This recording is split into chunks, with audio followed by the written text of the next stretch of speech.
Hello बच्चों, welcome back to my channel mission IDG. आज हमारे पास जो प्रॉब्लम है वो है स्टैटिस्टिक्स से रिलेटेड। ये अगेन जेईई एडवांस 2025 के पेपर 1 में मैथमेटिक्स में पूछे हुए प्रॉब्लम को हमने यहाँ पर रखा है। ये प्रॉब्लम भी बहुत ही ज़्यादा लेंथी इन्होंने दे रखी है। इन्होंने इसके अंदर भी हमें मैच द कॉलम टाइप के प्रॉब्लम को दे रखा है और हमें दो लिस्ट दे रखी है जिसके अंदर हमें फ्रीक्वेंसी के बारे में या फिर mean deviation about mean deviation about median या मीन डेविएशन जो भी हमें जो दे रखा है या वेरिएंस के बारे में भी जो हमें दे रखा है। तो लिस्ट 1 लिस्ट 2 के अंदर हमें ये मैच करना है और अपने जो ऑप्शन दे रखे हैं उनमें से किसी एक करेक्ट ऑप्शन को चूज करना है। तो इन्होंने हमें एक्चुअल में क्या कर रखा है, वैल्यू एंड फ्रीक्वेंसी वाली एक सिंपल सी टेबल दे रखी है। उस टेबल का ध्यान रखते हुए हमें अपने इन सारी की सारी जो वैल्यूज हैं उनको कैलकुलेट करना है और अपने जो हमें क्वेश्चंस पूछ रखे हैं उनके सॉल्यूशन करना है। बहुत सिंपल स्ट्रेट फॉरवर्ड है, बस थोड़ा लेंथी है। तो हम देखते हैं कि ये जो हमें जो टेबल दे रखी है वैल्यू के अकॉर्डिंगली इन्होंने जो वैल्यूज जो ले रखी हैं वो आगे पीछे ले रखी है। हम क्या करते हैं, छोटी सी टेबल को ड्रॉ करते हैं और इस तरीके से करते हैं जिसके अंदर जो वैल्यूज हैं वो इंक्रीजिंग ऑर्डर में हो। तो हमने क्या करा, एक छोटी सी टेबल बनाई, वैल्यू की ले ली और वैल्यू को हम किससे जनरली रिप्रेजेंट करते हैं, एक्स आई से, और हमने फ्रीक्वेंसी ले ली एफ आई करके। ठीक है, तो हमने यहां पर इन नंबर्स को लगाना स्टार्ट कर दिया। तो सबसे पहले तो हमने 4 ले लिया, फिर 5 ले लिया। 5 से बड़ा हमारे पास क्या आता है, 6 आता है। 6 से आगे हमारे पास ये क्या नंबर आ जाएगा, 8 हो जाएगा। फिर 8 के बाद हमारे पास कितना आ जाएगा, 9 आ जाएगा। 9 के बाद 11 आ जाएगा और 11 के बाद हमारे पास कितना आ जाएगा, 12 आ जाएगा। अब हम देखते हैं कि इसके कॉरस्पॉन्डिंगली जो हमारे पास फ्रीक्वेंसी थी वो कितनी हो जाएगी। 4 की कॉरस्पॉन्डिंग तो फ्रीक्वेंसी कितनी थी, 5 थी। 5 के कॉरस्पॉन्डिंग F1 थी ये, और 6 के कॉरस्पॉन्डिंग फ्रीक्वेंसी थी 1 और 8 के कॉरस्पॉन्डिंग थी F2 एंड 9 के कॉरस्पॉन्डिंग थी 2 एंड 11 के कॉरस्पॉन्डिंग थी 3 एंड 12 के कॉरस्पॉन्डिंग थी हमारे पास 1। ये सारी की सारी हमारे पास वैल्यू आ जाती है। इसके बाद हम यहां पर चाहें तो इसकी जो क्यूमुलेटिव फ्रीक्वेंसी है वो भी वही हम कैलकुलेट कर सकते हैं, जिसको कि हम किससे रिप्रेजेंट करते हैं, CF से। वो हमारे पास कितनी आ जाएगी, यहां पर ये हो जाएगी 5, ये 5 प्लस F1, ये 6 प्लस F1 हो जाएगी हमारे पास, हो जाएगी 6 प्लस F1 प्लस F2। हम बेसिकली एड अप करते हुए चले जाते हैं, ये 8 प्लस F1 प्लस F2 हो जाएगी और ये हो जाएगी हमारे पास 11 plus F1 plus F2 and ये हो जाएगी हमारे पास 12 प्लस F1 प्लस F2। इसके अलावा हम चाहें तो एक और कॉलम बना सकते हैं अपने वैल्यू एंड फ्रीक्वेंसी के मल्टीप्लीकेशन का, जैसे हम क्या बोल सकते हैं, XI इंटू FI। इसको कैलकुलेट करने से पहले अभी हम थोड़ा सा देखते हैं, यहाँ पर हमसे यहाँ पर एक और चीज के बारे में बता रखा है। Suppose that the sum of the frequencies is 19। हमें ये जो जितनी जो फ्रीक्वेंसीज दे रखी हैं इनका टोटल सम कितना बता रखा है, 12 plus F1 plus F2। Cumulative frequency में जो सबसे लास्ट वाली जो फ्रीक्वेंसी जो हम कैलकुलेट करते हैं वो सारी ही फ्रीक्वेंसीज के सम के इक्वल आता है। तो इसका जो सम है, जो बेसिकली हम क्या बोल सकते हैं, सिग्मा FI, वो किसके इक्वल आ रहा है, 12 plus F1 plus F2 and according to the problem ये हमें किसके इक्वल बता रखा है, 19 के इक्वल। सिस्टमेटिकली अगर हम चलते चले जाएंगे तो हम देखेंगे कि हमारा जो प्रॉब्लम है काफी इजी हो गया है। तो F1 प्लस F2 की वैल्यू यहां से हमारे पास कितनी आ रही है, 7 आ रही है। ये चीज हमें समझ में आनी चाहिए।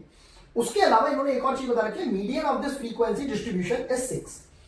इस median of this frequency distribution is 6, ये तो मीडियन की वैल्यू दे दी है, लेकिन अगर हम मीडियन अगर कैलकुलेट करना चाहें तो हम देख पाएंगे कि हमारे पास टोटल नंबर ये कितने दे रखे हैं, 19 दे रखे हैं। तो अगर हम मीडियन को अगर कैलकुलेट करना चाहें, यहां पर अगर हम मीडियन को अगर कैलकुलेट करना चाहें तो ये 19 किसको रिप्रेजेंट कर रहा है, ये एक ऑड टर्म को रिप्रेजेंट कर रहा है। तो मीडियन निकालने के लिए बेसिकली जो हमारे पास यहां पर ऑड टर्म के लिए जो फॉर्मूला लगता है वो क्या लगता है, n+1/2th टर्म को हम मीडियन के लिए चूज करते हैं। तो वो कितना हो जाएगा हमारे पास, अगर हम ध्यान से देखें, n कितना है हमारे पास, 19, और ये हो जाएगा हमारे पास 19 + 1/2th टर्म। तो ये बेसिकली हमारे पास कितना आ रहा है, ये हमारे पास 10th टर्म आ रहा है। इस चीज को भाई हमें समझने की जरूरत है। ये 10th टर्म अगर हम यहां पर देखने की कोशिश करते हैं तो हमें समझ में आ रहा है F1 प्लस F2 की वैल्यू तो कितनी आ रही है, 7 आ रही है। इसको अभी के लिए अगर हम लिखना चाहें तो ये 7 जब इसमें ऐड हो जाएगा तो ये तो कितना आ रहा होगा, 19 ही आ रहा होगा। इतनी बात हमें समझ में आती है। ये जब 7 जब 11 में जब ऐड हो रहा होगा तो ये कितना हो जाएगा 18। ये जब 7 8 में ऐड हो जाएगा तो ये कितना हो जाएगा 15। और जब 7 जब इसमें ऐड हो रहा होगा तो ये कितना हो जाएगा हमारे पास 13। ये बेचारा 6 प्लस f1 ही रहेगा। अभी तक आप देख रहे हैं हमने xi fi की वैल्यू नहीं निकाली है, जिसे हम मीन के लिए एक्चुअल कैलकुलेशन कर पाएंगे। तो यहां पर हम देखते हैं कि अगर हमें मीडियन जो हम देख पा रहे हैं, जो मीडियन 6 की वैल्यू जो हमें बता रखी है, मीडियन की वैल्यू कितनी है 6 है, कौन से टर्म के लिए आ रही है 10th टर्म के लिए आ रही है। तो अगर हम ध्यान से देखें हमारा जो 10th टर्म है, देखो यहां पर तो ये 13 टर्म ये पढ़ रहा है, तो ऑब्वियसली जो 10th टर्म होगा वो इससे जस्ट पहले वाली टर्म में पढ़ रहा होगा। जैसे ही हम ये बात को समझ पाते हैं तो एक बेसिक अंडरस्टैंडिंग हमारे लिए बन जाएगी कि जो 6 प्लस f1 वाली जो टर्म है हमारे पास, इस टर्म के लिए हम बोल सकते हैं कि it will be greater than equal to ये जो हमारे पास मीडियन वाली जो टर्म आई है 10th टर्म।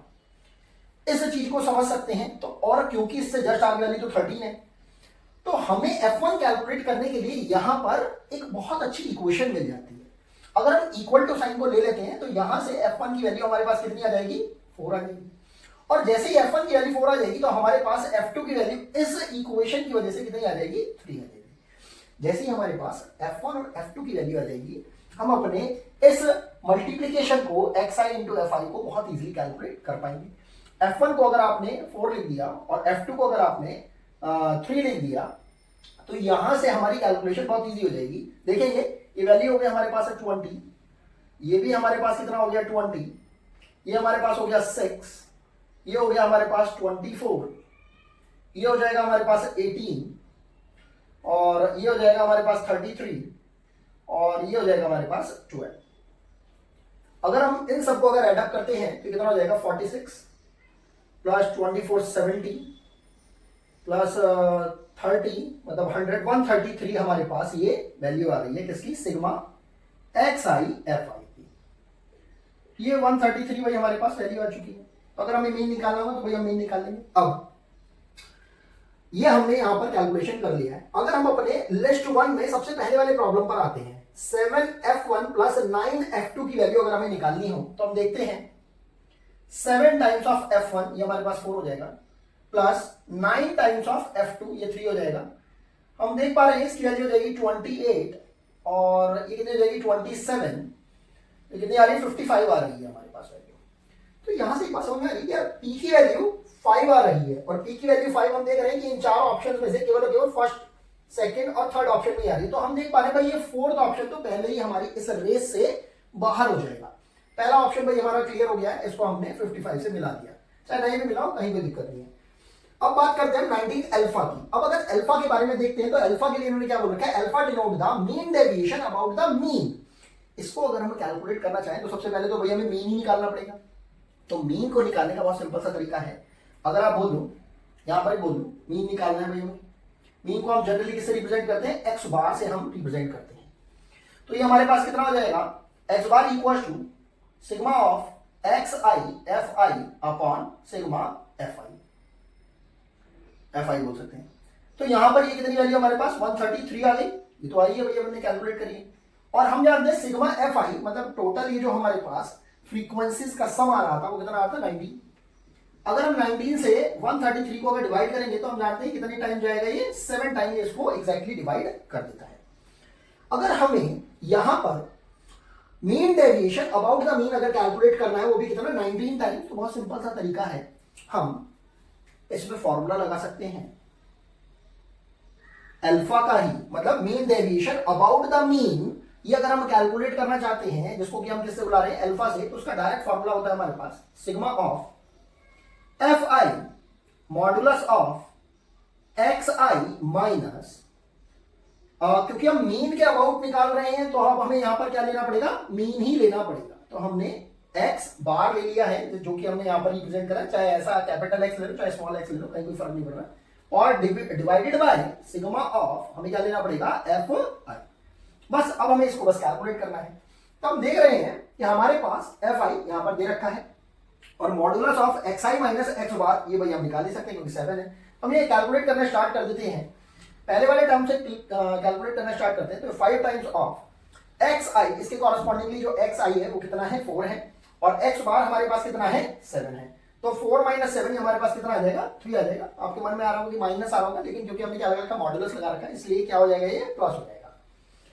प्लस इसके बाद सेकंड पे आते हैं, 4 टाइम्स ऑफ, तो 5 माइनस 7 हम ये कैलकुलेशन करते चले जाते हैं, प्लस इसके अलावा फिर आ जाएगा 1, तो 6 माइनस 7 ये कितना हो जाएगा, 1 ही रह जाएगा। प्लस इसके अलावा कितना हो जाएगा हमारे पास, 3 टाइम्स ऑफ, और ये हो जाएगा 8 माइनस 7, ये हो जाएगा 1 अगेन। प्लस इसके अलावा हम कहां पर जा रहे हैं, 2 पर जा रहे हैं, तो 2 टाइम्स ऑफ 9 माइनस 7, ये अगेन कितना हो जाएगा, 2 हो जाएगा। प्लस 3 टाइम्स ऑफ 11 माइनस 7 कितना हो जाएगा, 4 हो जाएगा हमारे पास। प्लस लास्ट आ जाएगा हमारे पास 1, तो 12 माइनस 7 कितना हो जाएगा, 5 हो जाएगा, और डिवाइडेड बाई कितना हो रहा है हमारे पास, 90। तो यहां से हम देख रहे हैं अल्फा की वैल्यू ये हमारे पास हो रही है, ध्यान से देखते हैं, 15 plus 8 plus 1 plus 3 plus 4 plus 12 plus 5। इन सबको जरा एडअप करने की कोशिश करते हैं, कितना हो रहा है हमारे पास, 15 और 5 20 हो गया है हमारे पास, 20 और 20 40 हो गया है हमारे पास, और ये 48 हो गया है हमारे पास। तो 48 बाय 19 आ रहा है, और हमसे पूछा क्या गया है, हमसे अल्फा की वैल्यू नहीं पूछी गई, 19 अल्फा की वैल्यू पूछी गई है। तो यहां से 19 को क्रॉस मल्टीप्लाई करके हम क्या बोल सकते हैं, 19 अल्फा की वैल्यू कितनी आ रही है, 48। तो हमारे पास इस सेकंड क्यू ऑप्शन का भी आंसर आ रहा है कितना, 48। तो हम देखते हैं कि क्यू का थर्ड ऑप्शन किसके साथ मैच कर रहा है। हम देख रहे हैं क्यू का थर्ड ऑप्शन या तो ऑप्शन नंबर ए में मैच कर रहा है, या ऑप्शन नंबर ये हमारे सी में मैच कर रहा है। तो हमारे पास एक और ऑप्शन कैंसिल आउट हो रहा है, मतलब बेसिकली हम इसको थ्रो कर सकते हैं, फेंक सकते हैं, निकाल सकते हैं, वो है option number 2, option number B. तो अब हमारे पास जो करेक्ट ऑप्शन आ रहा है, या तो वो ऑप्शन नंबर ए से आएगा या फिर ऑप्शन नंबर सी से आएगा। अब अल्फा हमारा कैलकुलेट हो गया है, अब हमें और क्या कैलकुलेट करना है, बीटा कैलकुलेट करना है, एंड नो स्क्वायर, मतलब वेरिएंस को हमें कैलकुलेट करना होगा। तो हम क्या करते हैं, इसी पोर्शन को ध्यान में रखते हुए हम यहां पर कैलकुलेशन करना स्टार्ट करते हैं।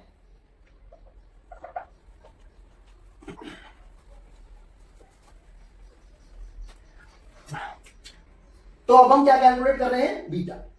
बीटा बेसिकली किसको रिप्रेजेंट कर रहा है, mean deviation about the median. बहुत सिंपल सा है, जहां पर हम अपने इस मीन की वैल्यू को ले रहे थे उसकी जगह हम क्या लेने लगेंगे, मीडियन को, क्योंकि हमें प्रॉब्लम में पहले ही बता रखा है कि जो मीडियन है उसकी वैल्यू कितनी दे रखी है, 6। तो उस मीडियन की वैल्यू को हमने लिख लिया 6। तो जो बीटा है basically mean deviation about median, उसको कैलकुलेट करने का बहुत सिंपल सा तरीका कितना है, sigma of F I modulus of X I minus का median whole divided by sigma F I. तो ये भी भाई सारी की सारी वैल्यूज भाई हमारे पास दे रखी हैं। हमने इस पूरे के पूरे को रब करना इसलिए सही नहीं समझा, क्योंकि हमें अल्फा भी निकालना था, बीटा भी निकालना था, और नो स्क्वायर भी निकालना था। तो ये छोटी सी जगह पर हम इसे इजीली कैलकुलेट कर सकते हैं। तो देख लेते हैं एफ आई कॉरस्पॉन्डिंग वैल्यूज के लिए 5 से ले लिया, और क्योंकि मॉडुलस लगा रखा है तो 4 माइनस हमें क्या करना है, 6 करना है, तो कितना आ जाएगा, 2 आ जाएगा। प्लस करते चले जाते हैं, 4 टाइम्स ऑफ यहां पर कितना है, 5 माइनस 6, ये 1 आ जाएगा हमारे पास। प्लस 1 से ले लेते हैं, 6 माइनस 6 कितना हो जाएगा, 0 हो जाएगा। प्लस 3 ले लेंगे, 3 टाइम्स ऑफ 8 माइनस 6, 2 हो जाएगा। प्लस 2 टाइम्स ऑफ 9 माइनस 6 कितना हो जाएगा, 3 हो जाएगा। प्लस 3 टाइम्स ऑफ 11 माइनस 6 कितना हो जाएगा, 5 हो जाएगा।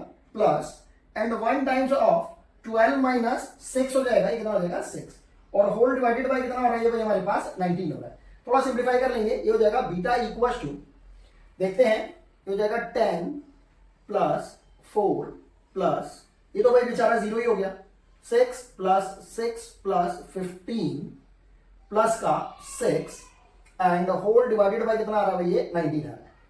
तो देखिए 10 और 10 20 हो गया ये भाई हमारे पास, 20 और 15 कितना हो जाएगा, 35, और 35 प्लस 10 45 और 2 47, कितना आ रहा है हमारे पास, 47 बाई का 90। यहां से देखते हैं हमसे क्या पूछ रखा है, 19 टाइम्स ऑफ बीटा पूछ रखा है। तो भाई बहुत बढ़िया है, हमने 19 की मल्टीप्लाई किससे कर दी, बीटा से कर दी। तो ये हमारे पास कितना आ रहा है, 19 times of beta equals to 47। तो हमारे पास भाई इसकी वैल्यू आ गई, तो इसकी वैल्यू कितनी आ रही, 47। तो हम देख रहे हैं आर को हम किससे मैच करा सकते हैं, 2 से मैच करा सकते हैं, 47। तो हम देख रहे हैं ऑप्शन ए और ऑप्शन सी में दोनों में ही आर 2 देखो दे रखा है। तो भाई अभी भी यहां पर कुछ भी हम पक्के तरीके से नहीं बोल सकते कि ऑप्शन ए सही है या सी सही है, लेकिन हम यहाँ पर ये देख पा रहे हैं कि आर के लिए जो करेक्ट ऑप्शन कितना आ रहा है वो 47 आ रहा है, मतलब ऑप्शन नंबर 2 आ रहा है। हमारे पास बीटा की वैल्यू भी निकल गई है, अल्फा की वैल्यू भी निकल गई है। बेसिकली अल्फा बीटा तो हमने निकाल ही है, इन्होंने क्या पूछ रखा था 19 अल्फा 19 बीटा। अब हम किसकी बात करेंगे, नो स्क्वायर बोले तो इसे हम नो बोलते हैं, मतलब वेरिएंस बुलाते हैं हम इसको। तो वेरिएंस को अब हमें अगर कैलकुलेट करना होगा तो देखते हैं उसको। तो जो वेरिएंस होता है नो स्क्वायर, इसका हमारे पास फॉर्मूला होता है sigma of F I times X I का square whole divided by sigma of F I minus का जो हमारे पास जो ये मीन होता है ना, मीन, इस मीन का स्क्वायर। बहुत सिंपल सा है, इसके अंदर हम वैल्यू अगर पुट करना स्टार्ट कर दें तो देखते हैं हमारे पास ये क्या आता है।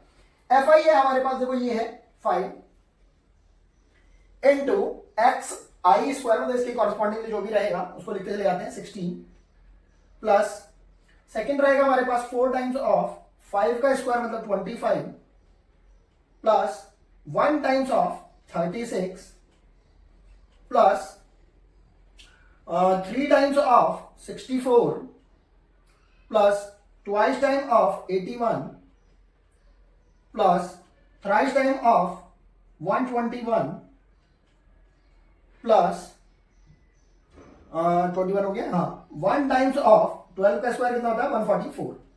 इतना सब कुछ होने के बाद इस पूरे को भाई हम किससे डिवाइड कर रहे हैं 19 से, और इस पूरे में से हम क्या माइनस कर रहे हैं, ध्यान से देखेंगे एक्स आई, मतलब ये जो एक्स, ये जो मीन है, मीन का स्क्वायर, मीन कितना आया था 7, इसको हमने क्या बोल दिया 49।